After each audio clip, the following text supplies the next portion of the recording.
নমস্কার বন্ধুরা, তোমরা সবাই কেমন আছো? আমি জানি তোমরা সবাই ভালো আছো আর আমি খুব খুব খুব ভালো আছি।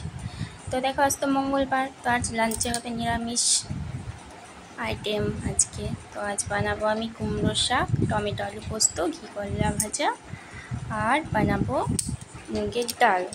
তো দেখো, এখানে আমি কুমড়ো শাক কেটে রেখেছি, আলু কেটে রেখেছি, ঘি করলাটাও কেটে রেখেছি আর মুগ ডালটা হালকা ভেজে রেখেছি। আর দেখো, পোস্তটাও আমি পেস্ট করে নিয়েছি। তো এখানে আমি ঘি করলা ভাজবার জন্য দেখো কড়াই বসিয়ে দিয়েছি। এবার দিয়ে দেবো তেল।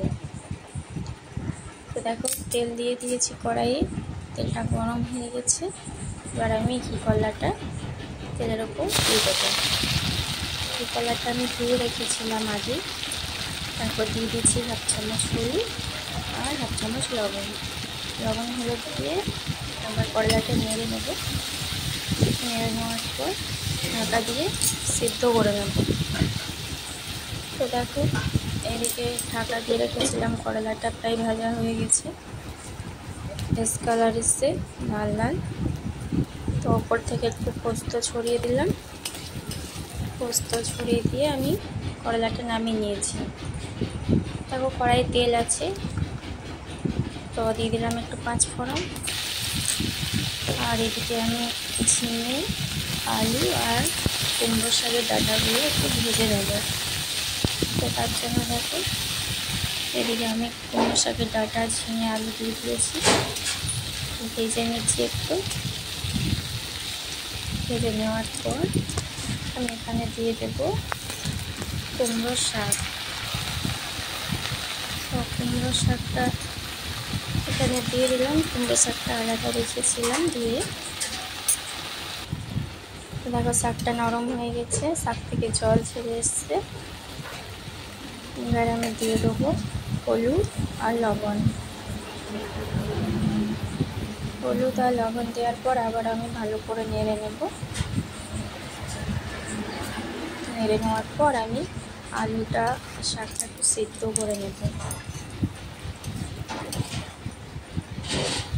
দেখো, এদিকে শাকটা আমার সিদ্ধ হয়ে গেছে। এবার আমি দিয়ে দেব 1 চামচ পোস্ত বাটা আর 1 চামচ সর্ষে বাটা। সর্ষে আর পোস্তটা দেওয়ার পর আবার আমি ভালো করে নেড়ে নেব। তো এদিকে দেখো, আমার কুমড়োর শাক রেডি। কুমড়োর শাকটা নামিয়ে নেব। এবারে বানাবো আমি পোস্ত। তো শাকটা নামাবার আগে আমি এখানে 1 চামচ কাঁচা সর্ষের তেল দিয়ে দিচ্ছি। এরকমভাবে তোমরা বানিয়ে দেখবে, খুব টেস্ট হবে। তো এখানে দেখো, পোস্ত বানানোর জন্য আমি কড়াই বসিয়ে দিয়েছি আর দিয়ে দিচ্ছি তেল। তেল দেওয়ার পর দিয়ে দেবো আমি একটু 5 ফোড়ন। 5 ফোড়নটা দিয়ে আলুটা ভালো করে ভেজে নেব। তো দেখো, আলুটা আমি কেটে ধুয়ে রেখেছিলাম, আলুটাও দিয়ে দিলাম। এবার আমি ভালো করে আলুটা নেড়ে নেব। আলুটা একটু ভাজা ভাজা করে নেব। তো এবারে আমি দিয়ে দিচ্ছি এর মধ্যে লবণ আর একটু হলুদ। লবণ হলুদ দেওয়ার পর আবার আমি ভালো করে আলুটা নেড়ে নেব। আলুটা নেড়ে নেওয়ার পর যত ভাজা ভাজা হয়ে গেছে, এবার আমি একটা টমেটো অ্যাড করে দেবো। একটা টমেটো কেটে রেখেছিলাম, ওটা অ্যাড করে দিলাম। টমেটো অ্যাড করে দেওয়ার পর আবার আমি ভালো করে নেড়ে নেব। ভালো করে নেড়ে নেওয়ার পর আলুটা সেদ্ধর জন্য আমি জল দিয়ে দেবো। জল দেওয়ার পর ভালো করে আলুটা সিদ্ধ করে নেব।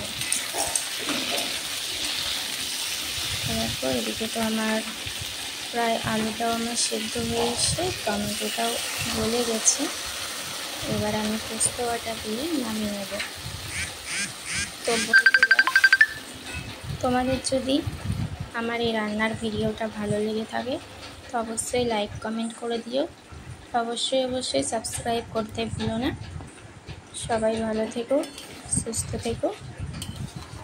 আজকের মতো টাটা, বাই বাই।